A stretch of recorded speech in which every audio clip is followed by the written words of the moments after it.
We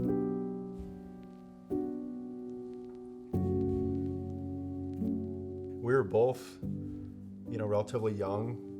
I think very healthy. We don't smoke, we don't drink, we've never done drugs. We eat pretty healthy, we exercise. So to me, it's kind of like a given. You've had a couple kids before. Why couldn't we just have one more? It wasn't that many years later, and so it was kind of like a gut punch. To me, I really expected, because we went to a specialist. I really expected that he was going to have some good news for us. Hey, we could do a surgery. Yeah, here's this. Hey, here's do some vitamins, do some herbs, try this, try that, and it was pretty straightforward that there was nothing they could do. Right after this appointment that we had, he needed coffee, and I just wanted to go to the car and cry, and he was insistent we go get this coffee from this coffee shop. So we went down there. And I was just trying to hold myself together, and I was standing there in this coffee shop while he was in line by myself. And I just remember looking over, and I saw this mother with her little child. And I looked at that child, and I said, that child is not the same nationality as that mother. And I instantly knew, like, this child was probably adopted. And I feel like God put that special mom and that child in front of me right at that moment to just say, here's your plan. Birth moms in the United States have a lot of rights, and every state is different. And what a lot of people don't understand with adoption is your name kind of goes like in this pool of people, or this pool with like all these agencies. And like when there's a birth mom, like you just don't know where you're gonna get chosen to be matched up with a mom. It could be in another state, it could be in your state, but unless you go through foster system, which is a whole nother process. Each state has different laws. So some laws where the birth mom can come back and they only have 24 hours. Some moms can come back for months later and say, I want the baby back. So like to me, to get that far and then suddenly have the mom or the mom decide to take the baby away, which is something I don't think we could emotionally handle at that point in time. So that's why we decided to go internationally. And I see on the other side of it, having my oldest daughter young, that birth moms should have those rights, so I never would want to knock that. Like, it's like a huge decision that definitely some, I'm sure, regret and wish they could go back and change, so I respect that. We wanted the baby for keeps. Yeah, but we wanted, when we decided we're gonna raise this baby, we wanted this child to be our child forever. So we chose to adopt our son from Kyrgyzstan, and at the time, we were allowed to do all our paperwork. It was kind of crazy, but our court date went through, and he was legally ours on paper before we even met him or held him. So that was, kind of crazy. But to us, we wanted to be able to go over there one time, do what we needed to do, and bring him home with us, and that was what we were able to do. So I will tell you, when the call came finally, I was in a party store, and I was in the Halloween section, and I remember answering my phone, and I looked up, and there's all these freaky, gory masks everywhere, and I'm like talking to the agency while I'm looking at these creepy things. I'm like, this is not what I pictured. So it kind of was like the weirdest moment to get the phone call, I was imagining a magical moment. So it was just kind of funny. So I remember thinking, oh my gosh, I gotta get off the phone, because this was before we had email, and they were like, we're sending you pictures and we're sending you information. And so I was like, oh my gosh, I got to get home now, and I have to pull this up off my computer. So I rushed home. I don't think I ever drove so fast. My heart was racing, and I came home, and I started pulling these pictures up. My first thought is, why do they have this boy dressed in pink? Like, he had pink clothes on. I was so confused. They don't care what color they dress any child in. You just get whatever outfit. So that was my first impression, but he was so cute. And then I just was like, nope, don't fall in love. Don't fall in love. But it was too hard. Like, it just did. So the day that we got Andrew was a day I will never forget. Well, first of all, the trip there was really difficult because we traveled for how many hours? 24, at least 26 in that area. It was a lot, and we went through some crazy processes to get there.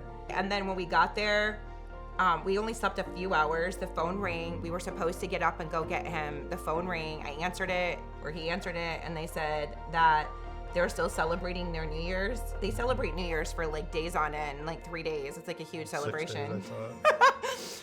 It's crazy. So they're like, yeah, the director didn't feel like coming in today, so you guys can't come. We're like, okay, we were okay with that, which was crazy because we were waiting up to that point, and we went right back to bed because we were so beyond exhausted.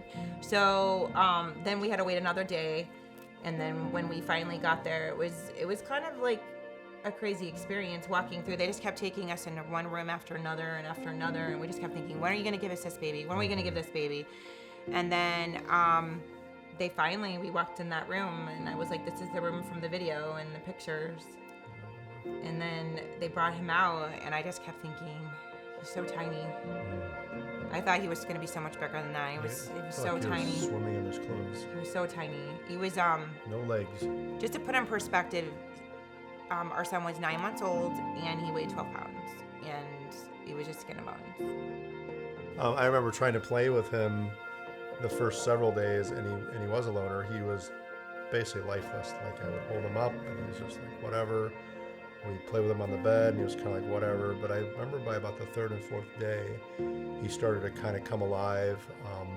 That's the one video I remember. He had no legs, so he would rock on his upper body like this, and that's when I remember him wheezing. I remember after like the third day, he started smiling and he started interacting, like his personality just started coming alive. Mm-hmm. And I remember even taking him through walks in Kazakhstan. I remember taking him for a walk in the hotel, and he was just starting to come alive more and just kind of interacting more. What did you think of your father? No, we got home. I guess it was a little bit of adjustment. We already had 2 kids, but again, this kid wasn't as lively as some kids his age. And the other thing that we had to adjust to is the adoptive center didn't really want us to have tons of people around. Mm-hmm. They wanted mainly just our immediate family. Even at church, they didn't want us to go to church for a couple weeks. They didn't want, the grandparents were allowed to come over after a few days, but really not a lot of people came around for a couple weeks because they wanted Andrew, the baby, to get used to us. I guess in orphanages, he's passed around from woman to woman to woman to woman. And the one thing, and you can explain this more, that at the adoption center, they say he's actually like shopping for a mom. So we would go to church the first couple, I was going to say weeks, but months.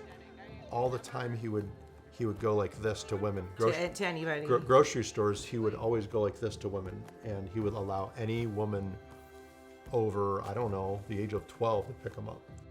And by the way, for those who don't know, God had a funny joke on us because 4 years after Andrew, we got pregnant. So, and that's when Alexa came along. So it's kind of funny. That one was that's another video. What to do when you're like, older and having a child. But definitely that was, I don't know, God just has had just an interesting plan in the way our families come together, and how it's looked with our 4 kids in 4 different unique situations is absolutely amazing. You go through life and you have your plan for your life, and then you realize God has a different plan sometimes, and it doesn't make it a wrong plan, it just makes it a different plan. And I think when you follow God, that's where true happiness comes from. And now that we have our 4 kids in a crazy different way, each one of them, I would not trade it for the world. And I've realized that God brought us each child for different purposes and different reasons, and they're all complete us. I mean, I can't imagine a day without any of them. So we never got to have all our kids in the house at the same exact time, but our family's unique in that sense. And I'm thankful for God, how he put our story together. No, the only thing I was going to say is just to be open, whatever God's leading you, just like you said, because there's not really 2 stories that are the same. So if you feel like God's leading you to adopt or foster care, at least, be willing to go down that road. Mm-hmm. For real. For sure.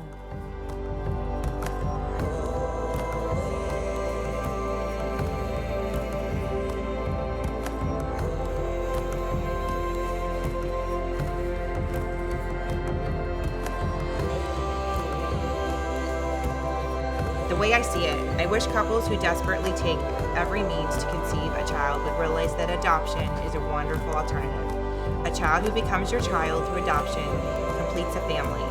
Just as when you commit to your spouse, there are no biological ties, yet a family was formed. This child enters a family the same way.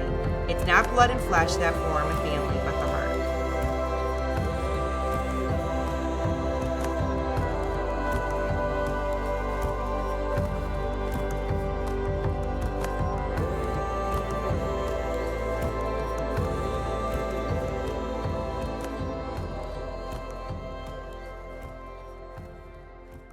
Oh, you guys should meet our Andrew after all these years. And he's not a baby anymore. Nope, 13 years young. Oh, man.